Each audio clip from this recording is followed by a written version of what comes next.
After last week's bilge cleaning chaos, complete with steam, sludge, and some laughs, you had questions. Good ones. Why aren't we coating the bilges? What kind of wire are we using if we're avoiding copper? And why didn't we use a bilge cleaner? In this episode, I'm going to answer all of your questions and share some behind-the-scenes details we didn't include in the main video. Let's get started.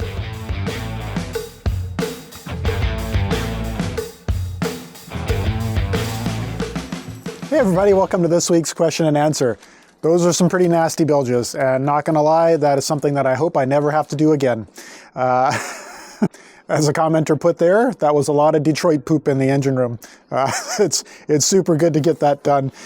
Only one bilge left that I can't get to yet. That's the guest head. We'll have that area accessible at some point here, so I'll tackle that at that point.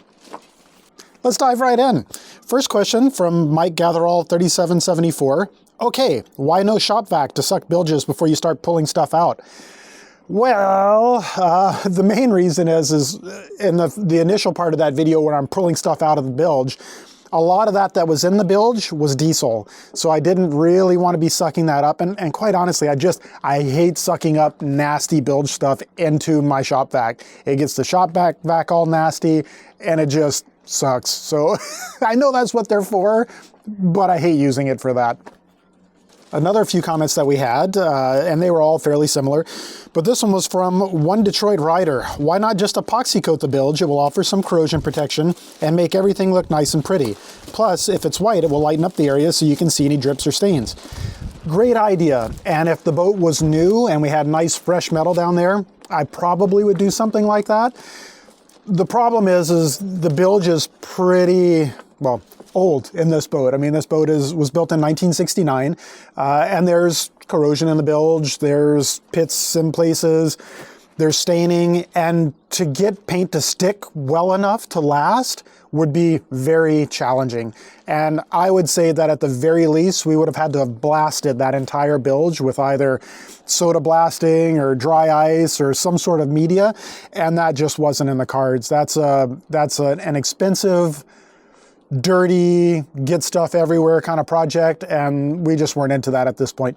And just to give you an idea of what kind of issues we might have if we didn't prep it properly, same thing as what we had with the outside of this boat. You'll get bubbles start to form, and then it's game over. You get moisture underneath those bubbles, it starts eating away at the aluminum, and let's just say that we were maintaining it. That means chipping away all that epoxy and cleaning up and doing patch jobs, and it just turns into a maintenance nightmare, and leaving the bilge dirty looking but bare is just easier. I also keep my bilges pretty dry, and that eliminates a lot of the issues with the aluminum as well. It forms its oxide layer and protects itself. Just going to interrupt for a second. If you guys have a moment, head on over to our new website. It's www.onboardtangaroa.com, and Janice has been working her butt off on getting this new website up and running. Got a lot of new features on there. Check it out. Let us know what you think. Give us your feedback. We're always looking for that. Thank you so much. Curtis Smith, 2007. Was there plans to paint the bilge, or are you leaving it bare? As I just answered One Detroit Rider, we're leaving it bare. I think that's going to be in the long term for us, the least amount of effort into it, and probably going to end up being the least amount of maintenance for what we have right now. Okay, the next question is from EEG Smiley, and this was a question raised by several people, kind of caught me out on that one. 950 copper rant. So does that mean, and the 950 is the time code, copper rant, does that mean all your wiring aboard is aluminum? No. What I probably should have clarified is I'm talking about exposed copper. That can be getting moisture on it. All of the wiring on board is obviously encapsulated in a jacket. It's not getting moisture on it. I always as well heat shrink and seal the ends of all my copper wire connections, so there just isn't an issue there. Plus the wiring that you have on boats is typically tinned as well, which means it's got a tin coating on it, or yeah, it's not as susceptible to salt air and whatnot. So yes, copper's bad. Copper wiring is a requirement. Aluminum wiring, not so recommended. It's got issues with cracking, breaking. I'm not even going to get into that, but yes, copper we use in the wiring standpoint. So one of the things that can be pretty nasty that somebody brought up is William Barry 8015. Did you have to dispose of the steam cleaner water from the bilge like toxic waste? Yes. So that would collect into the bilge. We drain that into 5-gallon pails, and the actual shipyard that we were hauled out at has receptacles for that kind of thing. So fortunately, that was not a major issue for us. And the great thing about the yard that we were in is it's a municipal yard. It's not privately run. So it was free to dump that stuff. We didn't have to pay any extra fees on that. It's all included in the fees for the yard. Absolute Truth 2025 asks, any chance the bolts in the bilge were there for grounding? I mean, there's always that chance. I don't think that's what they were there for, because you can't see them on the outside of the boat. They're filled over, painted over, whatever. I don't even know exactly where they are. I didn't trace them down. They don't appear to be going anything. Usually when you have grounding on an aluminum boat like that, you want it isolated from the hull anyway, so I would expect to see some sort of like isolation washers just to keep that electrical isolation from the hull itself. And there would be something on the bottom like a copper or a bronze dynaplate or something for an anode. I didn't see any of that. So I don't think that's what they were there for. They seem to be pulled up pretty tight on the hull. So like I said, my guess is at some point there was a pinhole probably in the water. Somebody went underneath, fired a hole through and bolted it up. Problem solved. Next question from Andy Guest 6543. What was the most interesting thing or unusual thing you have found in the bilge? You know, this probably would have made question of the day if we found super interesting things in the bilge. However, the bilge itself, there wasn't anything super exciting. We found makeup brushes, we found paint brushes, we found tools, the usual stuff that you might expect to find in a bilge. But as far as the grand scheme of things, what we found on the boat, a little bit more interesting things. I mean, we found drill chucks plugging hoses, we found spark plugs plugging hoses, and probably the most interesting thing that we found, and this was right after purchasing the boat, we were on our way actually down from Alaska to Prince Rupert to clear through customs and import the boat. And I was down in the front just kind of taking inventory of things, and I opened up a coffee tin, and there I found several pieces of marijuana paraphernalia. I didn't find any product to go with it, but we did find the certain things, the pipes and whatnot. And I mean, we're bringing this boat to clear in through customs, and that stuff is big no-no crossing borders. I mean, that will get you into a lot of trouble. So we made quick panic in disappearing all of that stuff permanently. And fortunately, we were able to do so before we got to customs. So yeah, there's some interesting things found, not necessarily in the bilge, but here on the boat. Bonnie Bar Friendly 8926 writes, hello, Blaine and Janice. As I mentioned before, I ran a 44 wooden boat built in 1948. A clean and dry bilge was mandatory on my boat. Yes, indeed. I love what you're doing with the Stevens. Do you know the original length of the boat? I will join you ASAP when I get the money.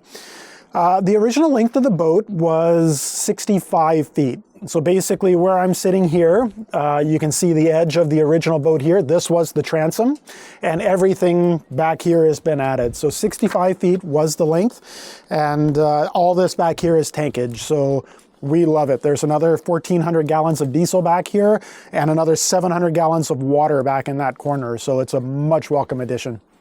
We've got one here from Jack Bass 9. How are the videos behind real life? Who does the editing?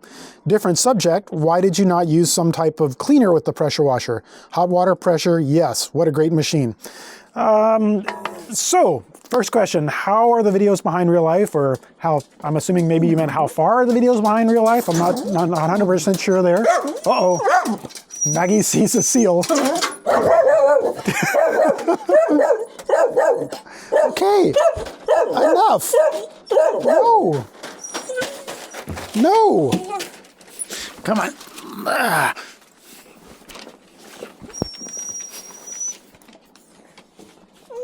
Okay, you done? Okay, so on the first question there, I'm assuming you mean how far are the videos behind? Right now, we're probably 7 months behind or so would be my guess. The repower was actually done last summer. So the engines are in the boat, and as you can see, the boat is at the mooring. So we've got them in the boat and they are working.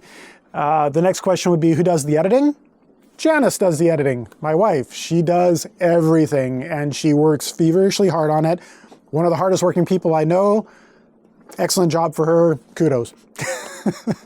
And lastly, what was it? The cleaner with the pressure washer. You know, we didn't really think of anything with it. It didn't have any attachments for anything. And I think if we had put cleaner in the bilge, it might have just blown it all over the place. I mean, we had crap flying everywhere. So I don't know. We just didn't really think of it. The steam and the hot water seemed to work pretty well for it. Next question, and I'm ashamed to admit we get this more often than we should. What about some personal protection? And that was from ML 504869665. Yes, that is certainly something that should happen. That definitely does not happen as often as it should. Shame to admit that we're pretty bad about that sometimes, although we're trying to get better on it. Next question from Bruce Young 1343. When will the new engines go in? Well, Bruce, you're in luck. This Sunday, the video launches for the new engines going into the boat. Now, don't get too crazy excited about everything happening. The engines are going to be going in. We're going to be doing some mounting configurations, but it's not going to be starting the engines on Sunday. There is so much to cover, and there is going to be several videos coming up on everything that we had to do to make these engines work in the boat, because they're not even finished completely assembling yet, and all that's got to happen. So stay tuned, but as far as the engines going in, that happens Sunday. So question of the day for this week is from RVing since 2016. The aluminum and copper thing, was the boat built like that or added later? If it was built like that, was there a better way at the time? That's a good question. Honestly, I can't 100% say whether or not it was that way from the factory, although I would tend to believe it was. The whole manifolding situation, the way the lines were run under the engines, I'm pretty sure it was original.